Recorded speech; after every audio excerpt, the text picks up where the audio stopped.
Coming up tonight, regional police commissioners renew commitment to changes.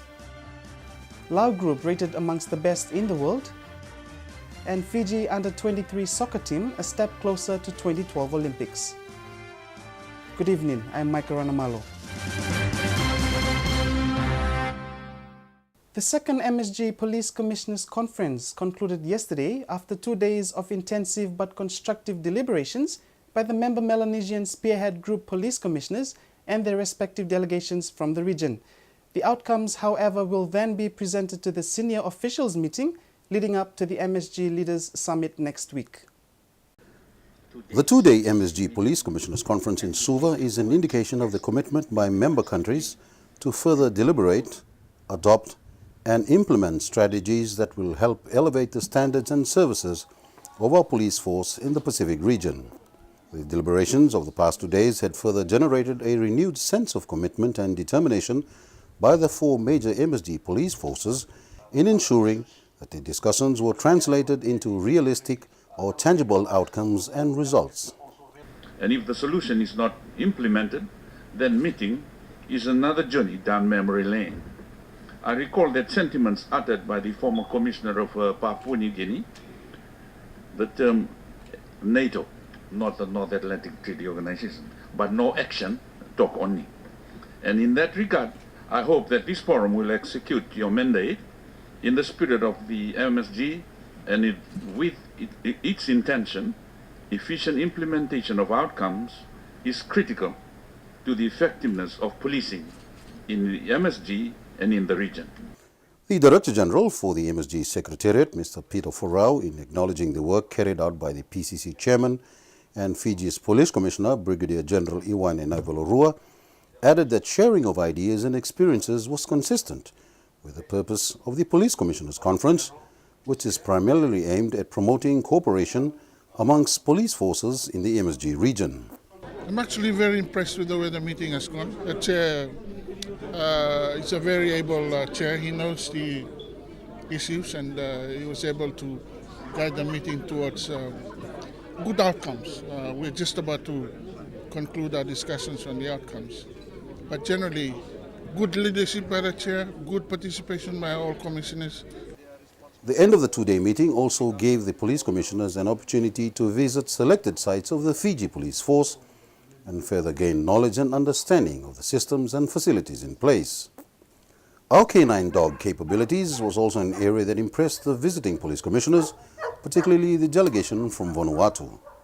The tour ended at the Police Coordination Command Center in Totongo, where the delegation was briefed on the use of the state-of-the-art technology and resources to help elevate the level of service delivery. Tourism police is an additional concept for many visitors to our shores, with the first two officers spotting the famous Fijian hairstyle, or mbuininga, that was made famous in the 1960s by the late Sergeant Lessie. The two-day meet concluded with the signing of the outcomes that will then be presented at the senior officials meeting of the MSG meeting next week. The achievement has been as a result of the hard work of my colleagues and the members of the delegations that have worked extremely hard. The issues that have been discussed will definitely propel the MSG countries forward in areas of security, areas of close cooperation and training, and a whole list of other things that we believe will improve the way they will be able to look after ourselves and our home, which we call the Melanesian countries.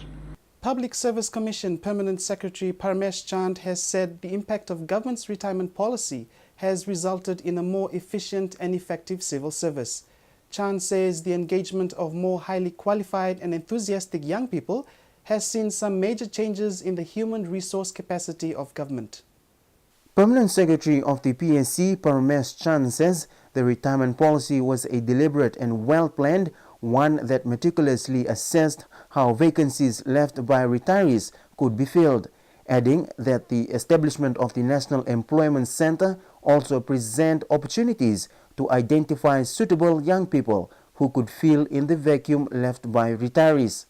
Chan further emphasized the objective of reducing the retirement age was to enable more experienced civil servants to venture out into activities outside the civil service, highlighting while a number of retirees have joined other organizations, as such, their experience and expertise have not gone to waste. This year, the retirement policy moves into its third year of implementation, and Chan says the process has been remarkably smooth.